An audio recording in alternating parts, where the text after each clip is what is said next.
Welcome to the Raider Talks game recap. I am your host, Art Navarrete, here alongside Nick Ibarra. Before we get started, hit that subscribe button down below for Raider content all season long. A disappointing performance by the Raiders today. They lose to the Colts 23-20, a game filled with lots of mistakes, players, coaches, the whole thing. Just a disappointing game for the Raiders, Nick. Yeah, it was disappointing. You know, you look and penalties was a big factor in this, and blown coverages and missed tackles, and we didn't play like us today, and it showed, and we lost, and the season's over. Maybe we did play like us today. Maybe that's the difference. Early in the game, on the offensive side of the ball, you know, some 3rd and 1, some 3rd and shorts where we decided not to run the ball where we should have right there. You know, exactly. We do that trick play that's crazy, do nothing with it. Yeah. And then we have a 4th and 1 and an Illuminor false starts early in the game. That's a early part of the game where we could have got, you know, a field goal. And that could have been a difference in this football game.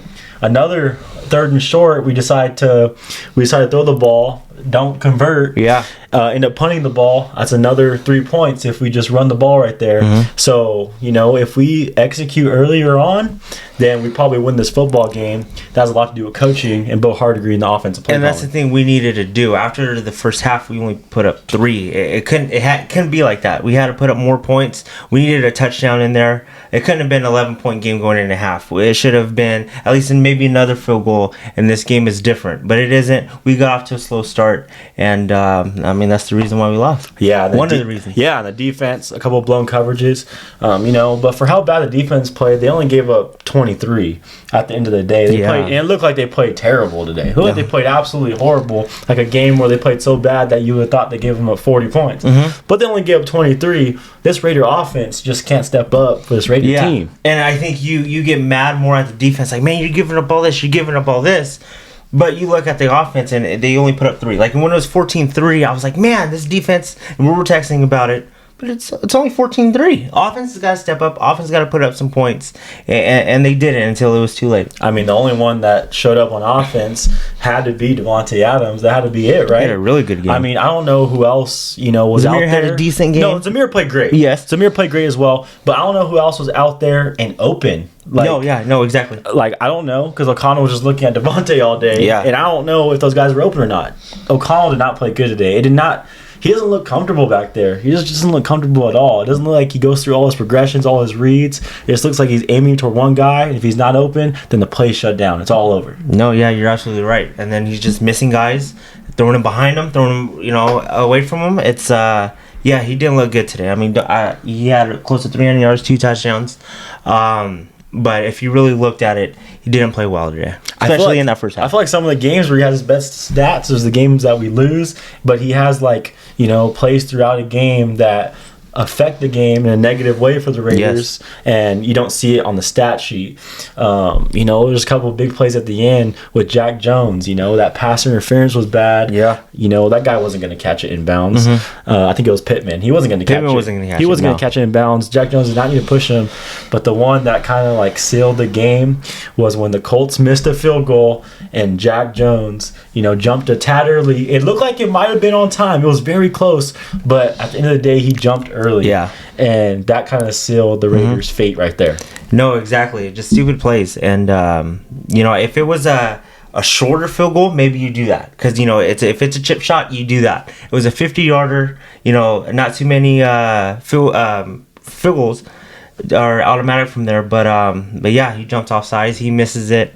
And just gave him an easier shot, and he kicked it right down the middle. Yeah, the thing about Jack Jones, you know, he was just trying to be aggressive on that play, a little desperate, trying to get a block, just like all Raider Nation in that moment was desperate for a missed field goal.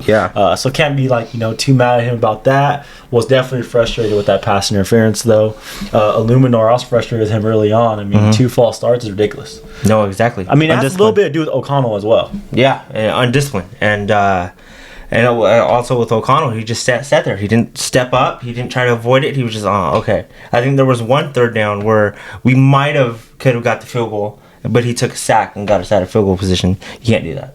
Playoff hopes are now over for the Raiders after this bad performance. And for the Raiders to lose their playoff hopes on a game like this and the way we played, you know, I'm sick to my stomach. It feels like, you know, bad. It feels horrible. Yeah, it is horrible. And when they kicked the field goal, it was just one of those like this is how it ends. And it ends with us with a lot of penalties, with blown coverages. We knew offense was going to struggle scoring. I mean, that was my biggest thing. Hey, defense is going to be there. What's this offense going to do? But when it's close like this, and defense give up big plays and big penalties, it's just like, dang, we went out like that. All right. After this game, the Raiders had playoff hopes.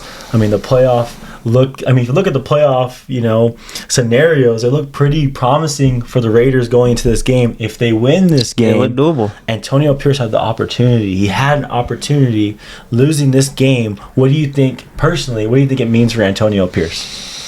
I don't know. I mean, every win we sit up here and we get excited and we're pumped up. This is the guy. He rallies, and then seems like every loss, it's his fault. Oh, he's not the guy. He's not. I don't know. I mean, he's still got a chance to go above 500 as his tenure as an interim head coach with us next week. But I don't know. I honestly don't know what Mark Davis is thinking. I don't know which way they want to go. With me, I think a 5-4 record, which he will be if we beat the Broncos, gets it done. This team rallied behind him, loves him, and I think he's the guy for it. It might come down to next week. I think it was the end of the first half that made you feel like, man, is Antonio Pierce, should he be our coach? Antonio Pierce, we had 45 seconds. We had 3 timeouts left, and he didn't use his timeouts. Yeah. He didn't try to give the Raiders, or we had 50 seconds left, didn't try to give Raiders the ball back. And that was kind of a frustrating part. And they were pinned back deep. The Colts were pinned back deep. And the Raiders could have got the ball, at the 30, the 40, could have had a chance to get a field goal, which would have been beneficial in this game, or a chance for a Hail Mary. But Antonio Pierce decides to let the clock run. And then he calls a timeout with 11 seconds. It's like, why are you calling timeouts now? Yeah. Call that timeout earlier. His thought process is probably like, just play it safe. Let's play it safe. Let's go into halftime. But Antonio Pierce at the same time always says, let's be aggressive as well. Yeah. I wish that he had called those timeouts and gave us an opportunity at least. And I think his thing might be, hey, we want to get an opportunity at the end. But some of this coaching, it's like if we're protecting a playoff spot. Like if we're already in the playoffs and we're just protecting a lead, we weren't. We needed points. This offense struggles. We can get as many points as we can. Let's get the offense back out there. And it seemed like no sense of urgency right there. What we love about Antonio Pierce's Raiders is how aggressive they play. But sometimes the coaching is not aggressive at all. Sometimes they're very, very conservative. And I think some of those conservative games that we've had with Antonio Pierce and the coaching being conservative is the reason why we're not going to be a playoff team. Yeah. And obviously you can't put the blame on Antonio Pierce really at all. It's Josh McDaniel, Dave Ziegler, Mark Davis for hiring those guys, and the reason why we're in this situation now. Yeah. But I think Antonio Pierce could have did a lot of things better as a head coach. The question is, can he get better? Can he learn from it? And those are the answers that Mark Davis is going to be looking for when searching for a new coach. And like you said, I think Antonio Pierce wins next week, has a winning record. These guys like him. I think you hire him. But if he loses next week to a division rival, with their backup quarterback, I think it's going to be tough for AP to get the job, because Mark Davis is looking at this situation that we were in, saying, AP, we had a golden opportunity to make the playoffs. You need to win 2 in a row to get the job done, and you didn't. So I'm gonna go elsewhere. I'm gonna go somewhere else. But if he wins, goes 5-4, I think Mark Davis looks at it. We had a winning record. He motivated the guys. He got them fired up. He helped the Raiders get into position and maybe make the playoffs the last 2 games. We'll hire him. But we'll see how it goes. Yeah. Well, I think after next week we could really dig into this. I hate having this conversation right now. I think after next week, this time next week, we could sit here and dig into this and have a season review and say what we did wrong, what we did right. Is this the guy, and what do we want? Just like we did after we lost to Cincinnati in the playoffs with Bisaccia. Yeah. Do you think what we did wrong was part of Josh McDaniels and Ziegler? Is that part of the wrongs this year? I mean, we were set up. McDaniels had this set up for failure, and I think AP came in, changed the culture, changed everything, and gave us a chance. And I know there was plenty of opportunities and we probably should have won this game, but he gave us a chance. I'm still holding on to that. I'm still holding on to the fact that everybody rallied behind him, everybody loves him.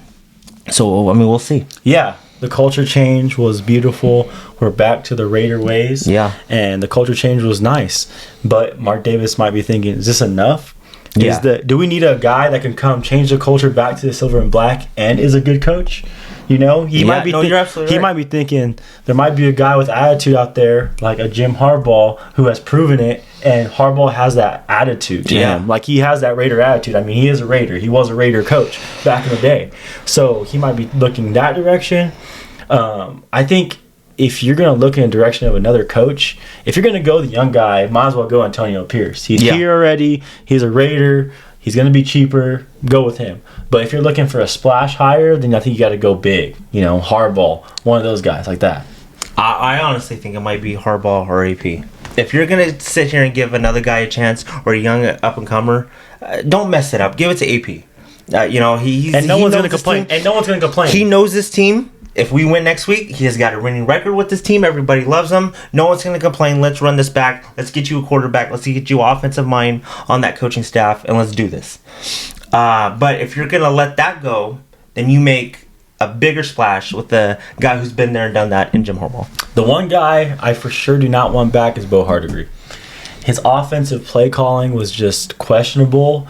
70% to 80% of the time. There was times where Bo Hardegree looked like he ran a beautiful offense, but there's way more times in clutch moments and intense moments where this is do or die situations that Bo Hardegree did not come through with the play calling. I mean, his play calling was not good. People might say still McDaniel's offense and all that, but I saw a game against the Chargers where I didn't see one McDaniels. It didn't feel like I saw one McDaniels play. I saw all Bo Hardegree being creative in all his plays. But he comes out in a game like this, and the play calling is just not good. Yeah. And like for 4 quarters, and you're just like, man. So if you bring AP back, I don't know if you can bring Hardegree back. And I don't think so either. I mean, he was just a quarterback's coach. I don't think he called one play in his life, to be honest with you, in the NFL. He comes in, I just don't think he was ready. He's ready. You know, and that's why I said you go get AP, a quarterback that he wants, and then, you know, you go bring an offensive mind to come in, do offense coordinator, and really get this offense rolling. You know, does it have to do with O'Connell a little bit? I mean, you're looking at this game and the way he played throughout this stretch. We'll see how he does in the Bronco game, but we need a quarterback. That's what we're looking at. We're a quarterback away. And I think we need a quarterback, and I think we're a quarterback away. Yeah. Because we have a quarterback. I mean, our defense had a terrible game. Our defense, if you watch this game for 4 quarters, you're like, dang, this defense played absolutely horrible today. Weren't getting pressure on the quarterback. Guys running open free, and they only gave up 23. That shows you probably how good this Raider defense is. If we just have a quarterback that can give us 24 points, we win this football game, and I think we have guys in the draft that can do that for us. Yeah. Or guys like Justin Fields, who's dominating right now. Yeah, out of nowhere, right? Out of nowhere. No, yeah, you're absolutely right. I mean, you look at the difference in the Colts and Raiders, and you saw Gardner Minshew, a guy who was running his offense, a guy that can scramble, move, smart, and that's the reason they won that game, because they had a better quarterback. And that's just Gardner Minshew. We can get someone better than Gardner Minshew. No, yeah, you're absolutely right. And this Raider team, who's 7-9, can be a team next year that, you know, has a playoff spot locked up at this time. No, yeah, especially with this defense. You're absolutely right, and you know, and we hate doing this, but if you go look throughout all the season, if we had a reliable quarterback, that 7 turns into a 9, maybe even 10, and right now we're looking at playoffs. You know, but you can't think that way. We're 7-9.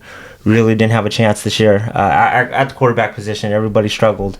Well, we'll see what's next. Yeah, the big thing about AP is that he's a defensive guy. Yeah. And I think his pitch is like, man, look how good this defense played. Look at how good this defense played. I'm a defensive-minded coach. Me and Patrick Graham are cool together. We work good together. He's like, it's not my fault that McDaniels brought in these quarterbacks. That's probably what he's going to say. It's not my fault. Give me my quarterback. Give me Jaden Daniels, and we'll win. We'll go to the playoffs next year. That's AP's pitch right there. No, yeah, absolutely. And, you know, besides today, and me and you talked the other day, what he did with Jack Jones, because that was his guy, if he gets at Jaden Daniels and brings the best out of him, and only he can do that, then I'm on board for it. That's AP's guy, and let's go do this. Yeah, and you see what, you know, Baltimore's doing with Lamar Jackson. Yes. You bring in a guy like Jaden Daniels, who's such an athlete, very athletic, can run the ball. I think just as good as Lamar Jackson in my eyes when I see tape. And he could throw the ball better than Lamar Jackson. Yes. So you're looking at him, and it's like, man, that could be dangerous. And the quarterbacks nowadays, it's leaning toward that, more athletic quarterback. Yeah. Not the statue that we have in O'Connell and Jimmy Garoppolo. And we had one of the worst quarterback rooms in the National Football League with Hoyer, Garoppolo, and O'Connell. Yeah. And they're all statues. Does that tell you something? I think it does. Yeah, and now it's just going to depend on what offense we want to run, what we want to do. But you need a little bit more mobility. You need to avoid the sacks, get out of the pocket, maybe even run with the football, extend plays. That's the NFL now, and we need a quarterback like that. Yeah, you need some athleticism. Congratulations to Devontae Adams. Got his 1,000 yards. And, it wasn't an easy year for him to get his 1,000 yards, but he still got it. Yeah, there's no... Everybody said, when you come to the Raiders, your career's going to be ruined. No one's going to throw you the ball. I think with Carr, he had 1,500 yards, a bunch of touchdowns. Without him, he still puts up 1,000 yards, 6 or 8 touchdowns now, right? He had 2 touchdowns today? Yeah. About 6 or 7 touchdowns on the year. We're still not done. One of his biggest games of the year. This guy's the real deal. Yeah, Devontae, 13 receptions for 126 yards. Jacoby Myers, 6 receptions for 56 yards. Trey Tucker, 2 receptions for 36 yards. Zamir White in the past game was pretty good, 5 receptions for 35 yards. But let's talk about just Zamir White in general. Josh Jacobs, he's on the field. He wants to play. He needs to play in Josh Jacobs' eyes because there's this young cat that's catching up with Josh Jacobs, and that's Zamir White. 20 carries for 71 yards, and he's just dominating the football game. Yeah. Zamir White looks like an animal. He looks quick. He looks fast. He's just going downhill. This is a guy that we're going to look forward to, obviously, next game and next season. Yeah, this was really his coming out party. Josh Jacobs was always available, and we really didn't see the backups, and we got a chance to look at Zamir White, and he's improved every week. And the big game against the Chargers, big game against the Chiefs, a decent game. I think he had over 100 yards, right? 100 yards in general. In scrimmage yards, he had 100 yards. Another good game. I think the 100-yard mark is a good game in the NFL. Another good game. So back-to-back weeks. It might be time to give him the keys. And here's the running back room, and we're on you. I think so as well. And now, younger and cheaper. And now we have Zamir White, who's younger, cheaper. You look at him; he dominated the last part of the season when he got his opportunities. And you look at Jacobs, and now you're telling Jacobs, we got Zamir White. He's really good. Yeah. We want you, Josh, but we can't give you all that money. Yeah. And we can't give him so much money. We got to, if we're going to get Jacobs, get him on a good deal because we got Zamir White who's doing good. And then, you look at Abdullah, and he looked quick and fast. He looked pretty good as well in a couple of his runs. So I think we're pretty good with Zamir White. Yeah, I think so too. And if AP stays, I know them, Josh Jacobs and him, they love each other. But he had a down season. I don't think he's gonna have a 1,000-yard season unless he rushes for 200 yards next week. His touchdowns were down. Everything was down. You might be able to get him for cheap, but no matter what, Zamir White is going to be younger, cheaper, and a lot faster. We're damn near doing our season review. Like it's the last game of the year. We're sorry about that. This Raider team really couldn't stop the run today, Nick. They've been stopping the run really well, and it was disappointing that they didn't stop the run good. The pass rush wasn't there as well. The trio between Crosby, Tyree, and Kuntz, it didn't look like they came out in full force today. Yeah, I think there was a couple plays out of Max where I saw oh man, I think Butler's sack that was Crosby, that was all Crosby, and then Butler came in, but after that there was no pressure at all. No one was close to Minshew.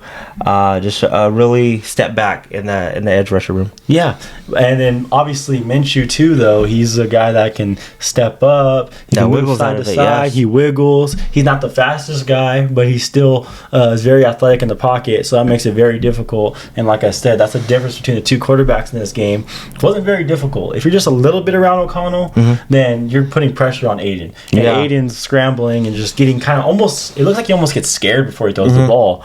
But it's a tough game. Disappointing. I'm kind of sad. Yeah. It's kind of a sad day to be a Raider fan. It is. It's disappointing when your season ends. When you get hope. We got hope. And when we beat the Chiefs, and hey, this is what you got to do. We got hope. We got our hopes up. We got excited, and going out like this, it just sucks. Yeah. Well, in about 10 hours, 11 hours, it's a new year. It's a new year, Nick. It's gonna be a new year soon. So, yeah. hopefully 2024 is the year of the Raiders. Hopefully 2024 is the year of the Raiders. 2025 is the year of a Raiders Super Bowl. Yes.